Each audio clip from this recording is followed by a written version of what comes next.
Good morning everyone and welcome to Story of the Blues. Just a quick brew before I make the one trek down to Ebbsfleet, a game that's live on TV. It's our first ever visit to Ebbsfleet. They're playing Gravesend. They used to be called Gravesend and Northfleet. I did do a video earlier this season. If you go for the back catalogue, it explains the history of Ebbsfleet.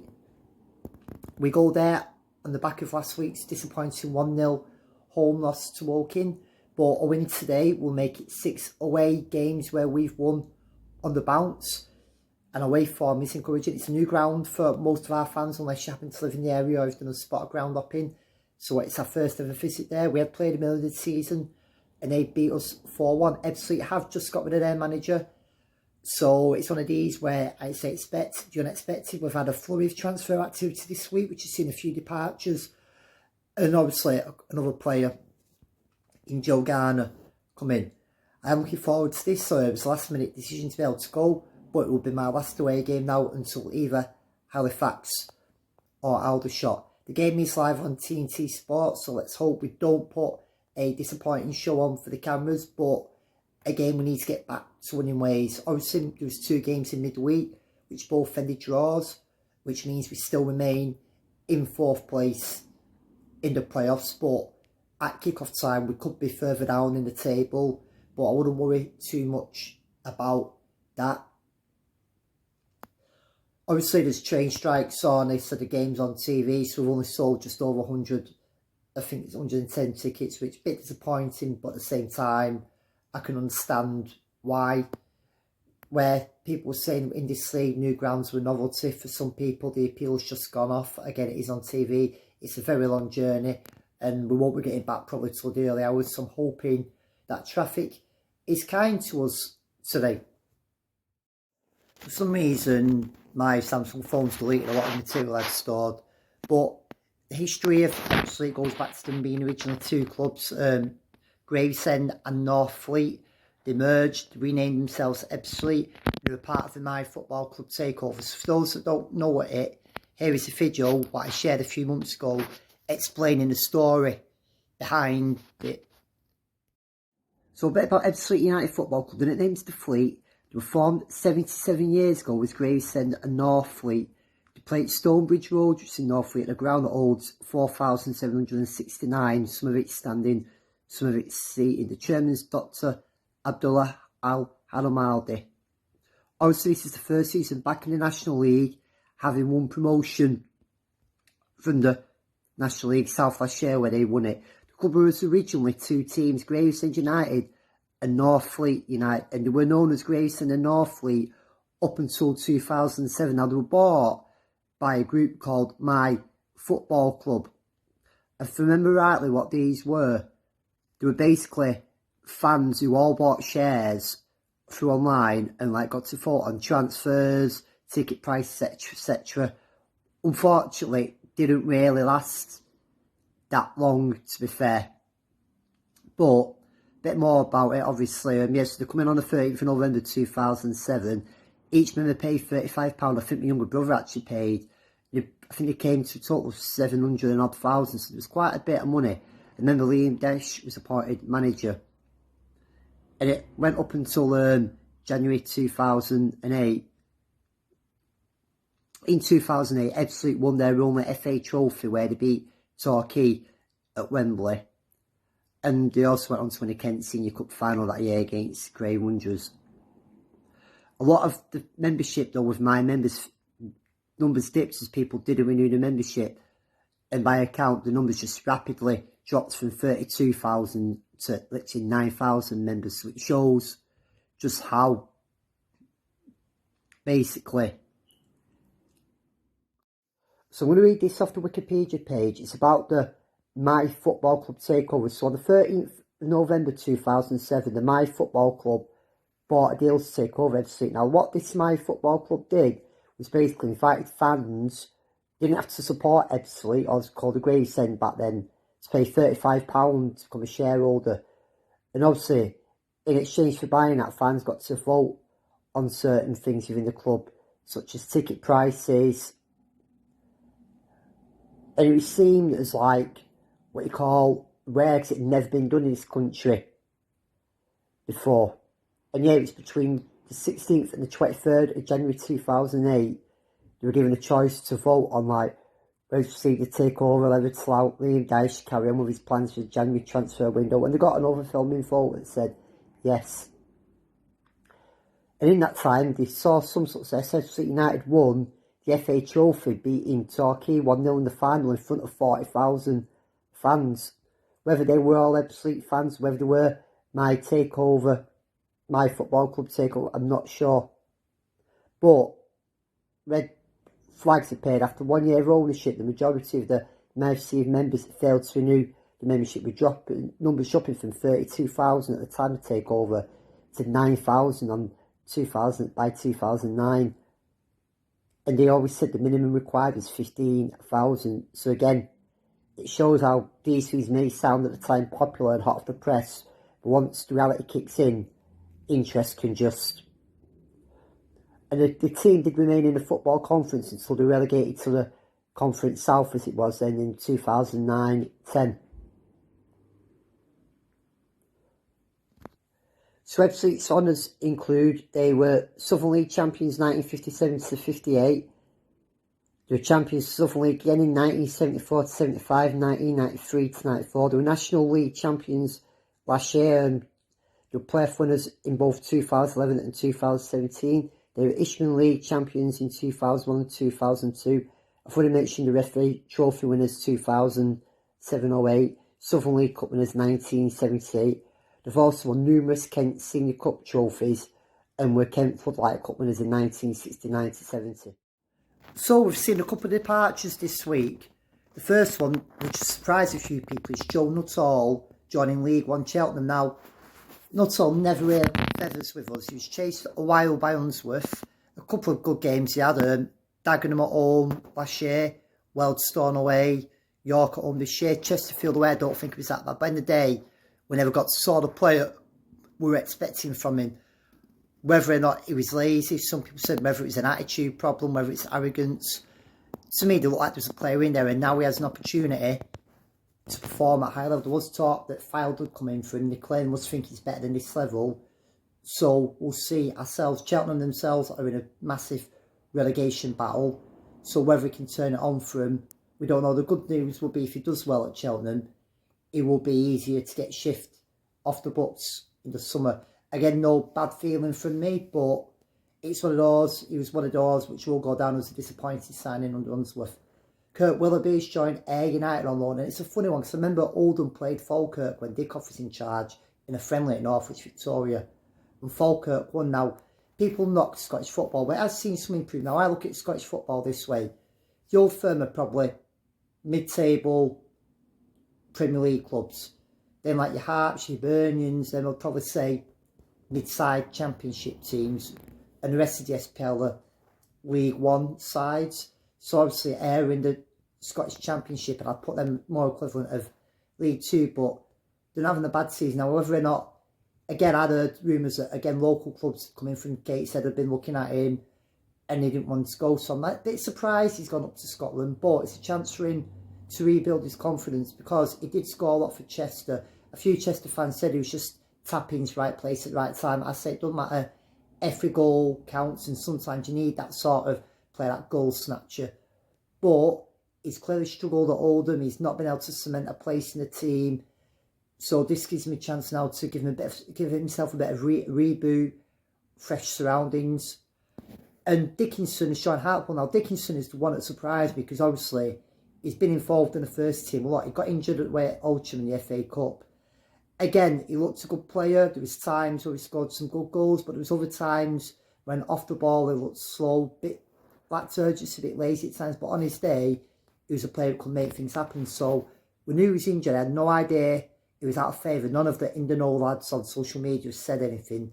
So it has caught us all by surprise. But clearly Mellon either doesn't rate him, whether he's a high earner or not, I'm not sure.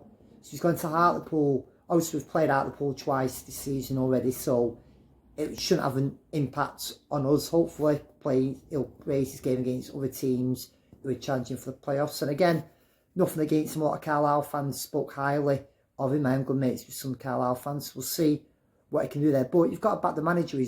Obviously, he said he needed a transfer window. A few people have been critical of both Hammond and Satchev. For me, the new players, same with Dallas, give them a couple of games to settle in. Don't write them off after 1 or 2 games. Obviously, we know Shelton's been in for criticism again, another one it hasn't worked out with, but that's over a prolonged period of time. So you're going to write a player off after 1 or 2 games. Look at Fondop when he come. People were slagging him off. Matty Palmer under Sheridan. Aaron Holloway. So sometimes the players you least expect can turn out to be good signings. And Mellon clearly's got a mixture of youth and experience in this transfer window.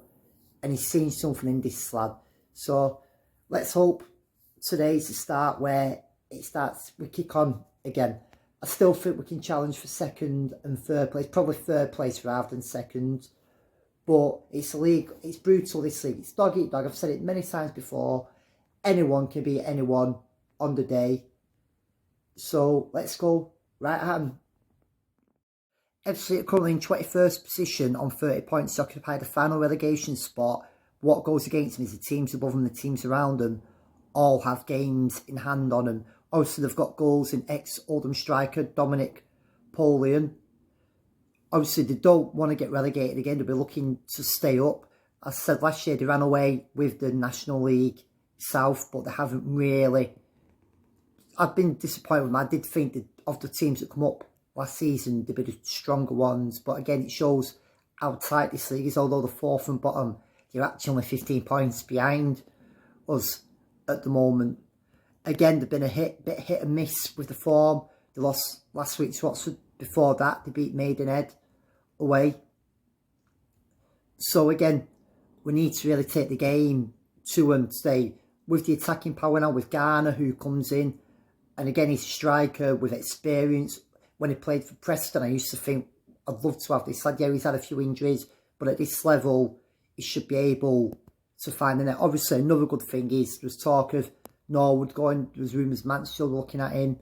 As it stands, he's not gone. He's still part of the team, and that's vital. Obviously, he's got 16 goals this season. Yeah, he's got quite a lot of penalties. Many years back, I was critical of Pavel Abbott because a lot of his were penalties. But the difference with Norwood is, I can see there's a player in him as well. But we need the other strikers also now. We can't single-handedly rely on him.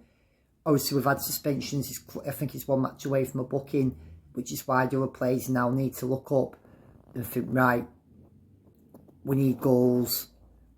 We're not a one-man team, especially not. So, hopefully, today's the day. It's annoying because I don't want to make a prediction because I'll look absolutely like I did last week. I was so confident we were going to win last week. But I think we'll win today, me. But I'm not going to go anything stupid. I think it'll be a tight affair. I wouldn't be surprised to see them take the lead as well. But I'm going to go for 2-1. Obviously, Hogan's still suspended today. So again, obviously looks like it'll probably be Raglan and Hobson at the back. Whether or not he plays a 3-5-2 or he sticks with 4 at the back. Hopefully we'll set up to attack and not like last week with a 5 at the back.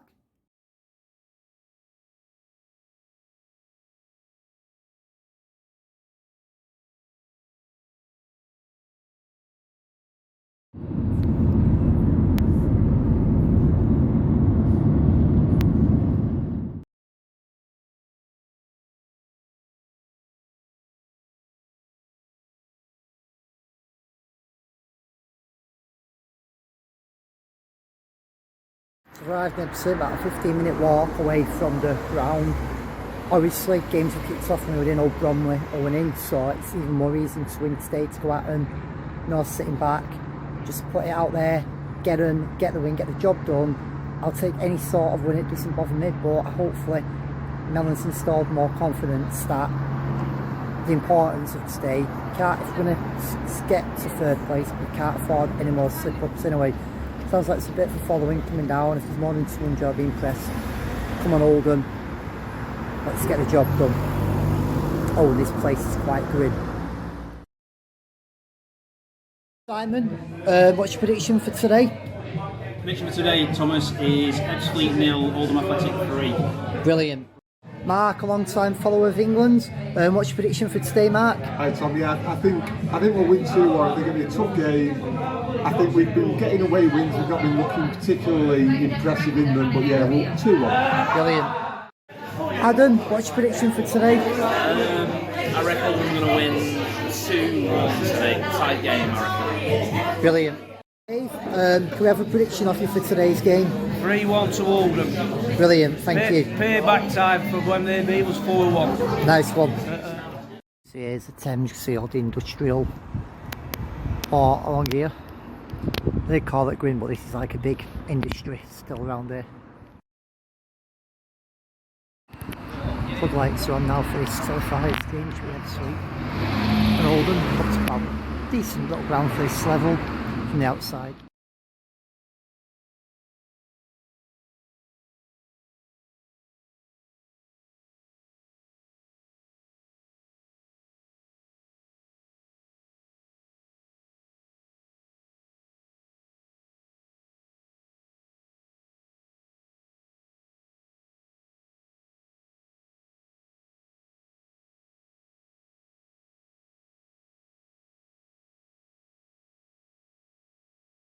United's dirty fries and pulled pork, looks immense.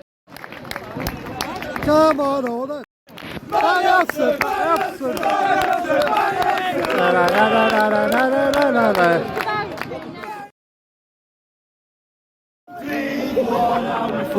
up! Fucks it up! And we fucked it up! Again, we fucked it up! We fucked it up!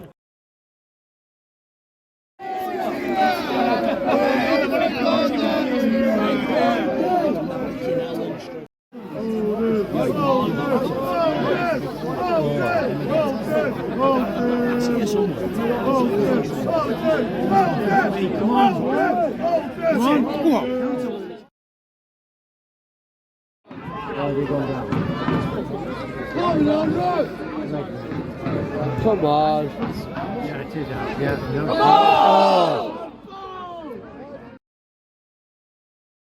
On. Forward. Because that's worked so well for the last 4 again. minutes, hasn't it? Fuck off.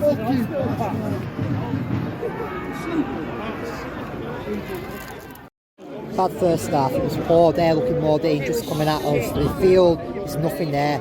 It's the sort of game we'll probably sneak a 1-0 win, but we can't keep chancing on, but better second half needed. Come on, Oldham.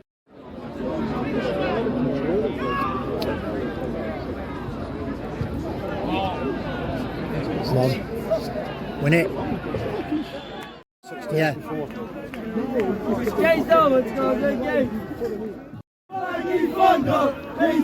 One goal at home in 16. Now, really coming at us now, we really need to get some defensive affairs keeping them out, but 1-0 all over this. So we've got Gary's last 4 appearances. So you've got Dorking, who was dreadful. Yeah. Hendon, who was dreadful. Woking, who was dreadful. Absolute shit. Yeah. Today. Doing England and Brazil after. You got a ticket for that? Yeah. Nice one. I'll probably just go straight to England Brazil because my mate's got my ticket for that. Well, if the transport's going to be shit, I might just go watch Hendon or something. Yeah. I'm going to go anywhere to watch this shit this far away again this season.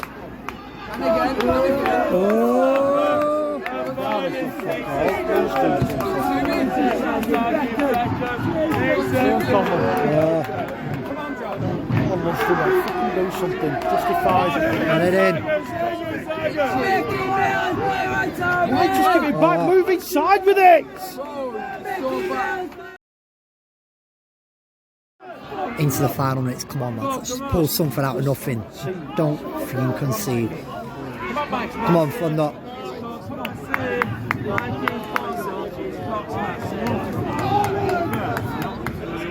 Now then, come on. First defender. Yeah. First defender falls over. Oh! Done. Well done. Come on. In. Oh! Oh!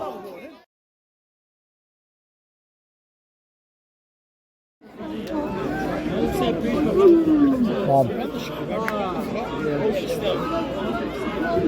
Come on, boy. Come on. Come on. Get it. Sam winner.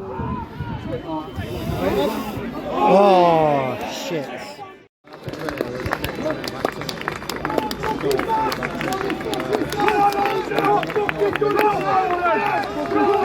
Done. Come on, Oldham. Come on, Oldham.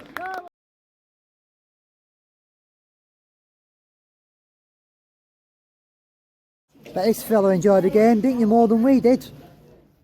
Not good enough, no creative, no shot on target. We're going in the wrong direction at the moment.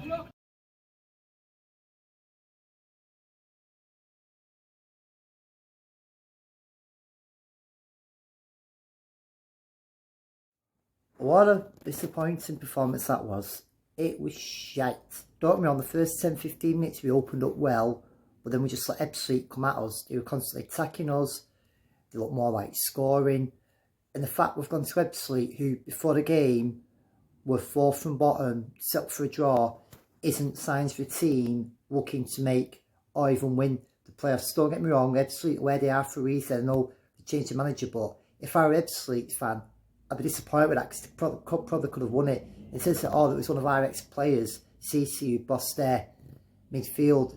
End of the day, Mellon got it wrong. 5 at the back, why? I couldn't understand if he'd let the wing-backs, right back, left back, Satchev and Kitchen bomb forward, but they didn't. There was nothing in attack, not even a shot on target. Garner had a poor debut. Conlon, since the Barnet game, just looked lost. Hudson, to his credit, made some good saves, but I like to think of Oldham fast on the foot, going for it, attacking, even if it's a scruffy looking 1-0 win, but we didn't. And we thought it was bad in the stadium. I dread to think what the people at home watching it thought of it. And it's just frustrating. We've gone from, again, beating Barnet to drawing Ebbsfleet. It's, to be fair, felt more like a loss. We're now at the playoffs, and Mellon's now got 10 days to reboot his team, rejiggle it, reorganise it. We've got players, obviously Norwood's injured, and that'll be a blow, because without Norwood's goals, where we're going to be. I know people slating Norwood, and to me, Norwood looked a lot better when we had Stones in the team, because Stones was doing the running and the hard work, but Stones is gone, and now Norwood's got to link up with other players, but single-handedly, we can't rely on Norwood's goals. Maybe having Dallas and Garner now in attack will freshen things up. Fondop come on, and it's fair, Fondop, look, put himself about, but I know when we played Barnet away and we loved his little run, but when you're 0-0, you can't be in a position to take luxuries. I know he had that shot then, which I'd have preferred him to have passed in, but it's just one of those things. Oldham, we make hard work and everything, and me and my mate were having this chat last night. It says why people are so frustrated with it. It's because after all them years of being shy, battling relegation, mid-table mediocrity, we've got these new owners. Well, they're not new now, they've been here for well over a year, but when we finally have a bit of positivity, manager who's been backed in the transfer window, we finally think we're getting into the playoffs. It's about sustaining it, but we're not, and it's like inconsistent again. That's what's annoying fans mainly. Don't remember, the playoffs are certainly not out of reach. We've now got 10 days to regroup. Obviously we don't play on Saturday because it's the FA Trophy, and having looked at the remainder of the FA Trophy dates, we won't have any further games called off because both Aldershot and Rochdale on them dates are both out the trophy. But he's got to look at it. Lundstrom in midfield, it's just not working. I don't know, maybe throw Ward back in. It won't surprise me if he pushes McGay forward once Hogan returns with bad numbers. Personally, at the moment, McGay's not looking good either. He's at fault for half the goals we're conceding. But at the end of the day, Mellon now, fans have backed him, but I can start to see some fans getting his back. I don't want to mock calling for, he said, I'm certainly not. He's only been in the job for, I would say, since, was it November, October, he got the job. And we know he needs to build a team, but he has brought his players in. Now, obviously, he's gone for experience rather than youth. We have got a few young players. But at the end of the day, it's like, I've said this league, take Chesterfield out of the equation. It is a league where anyone can beat anyone. And for us to not get in the playoffs now with this squad, it's a case of going back to rebuilding again next year. We don't want that. People saying, oh, put us into Sutton and Forest Green are coming down. I don't think Sutton, if they went back, come down, would be up there next year. Forest Green, you don't know, because the chairman's put money into the new stadium, and he could think, right, I want to, for him, for his businesses, having Forest Green doing well looks better on him, especially being this green eco-ship. But you can't take that gamble. I'd rather get out of this league sooner rather than later. But at the end of the day now, it's a case of back to the Boreham Wood a week on Tuesday, and we need to get these wins back in. I'm looking at Oldham at the moment, and as an outsider, you'd fancy them to win plus they're the form team. They're also pushing Barnet and Bromley. Bromley at the moment can't seem to buy a win. It's probably disappointing that we're not playing them this week, because like I say, there's good times and bad times to play teams. I know we're inconsistent, but we've shown we'll raise a game against teams up towards the top half of the table. On a different note, also I say Ebbsfleet for being a bit of a grim place, but the stadium, an old school stadium, I liked it. I know there was a bit of banter with the kids at the side, but credit to them, TV or not, they've gone watching Ebbsfleet. They're not stuck at home where they could have been watching a Premier League game on TV. And when they went behind the other side of the goal for the second half, you could see them making a noise, and I'll have to give them credit. And a couple I was speaking to in the pub beforehand what we went in. Obviously though, the novelty has worn off. People are going on about away support, and there's been a big debate on Twitter and about loyalty. And to be fair, loyalty schemes have been suggested for many years, but while we're not taking big numbers, there's no need for it. But that doesn't mean the club, while you got to see, won't do anything that's going to upset season tickets. But at the same time, I understand why fans are not doing away games. Cost of living, train strikes, petrol's up, and let's be honest, the football's not a good product at the moment for many fans. I don't know now, man. It's the away game's probably going to be Halifax, Dagenham, or I'll have shot one of them three. But I won't look down my nose at any Oldham fan that can't go to games. But it's good to see the young guns who are going, they're doing exactly what I've been doing for the past 20 years or so.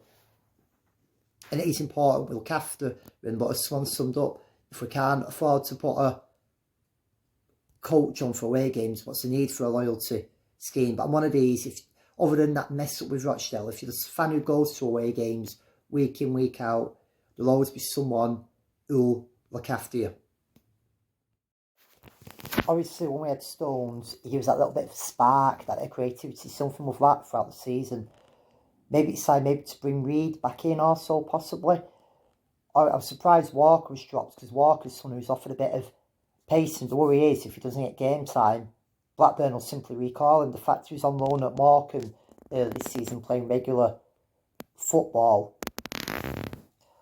Obviously the question is like how he's going to carry on. Now, if I said previously Norwood is out, so he's got a choice of Garner, Norwood, Dallas.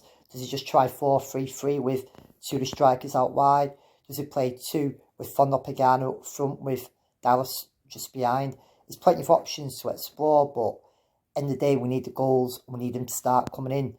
Another game without a goal from open play is quite worrying, but more in the fact we had very few shots on target. And goals are what win your games. Goals are what get you promoted. And throughout this half-time, a few people said, oh, we'll probably sneak a 1-0 win. We can't rely on sneaky last-minute goals.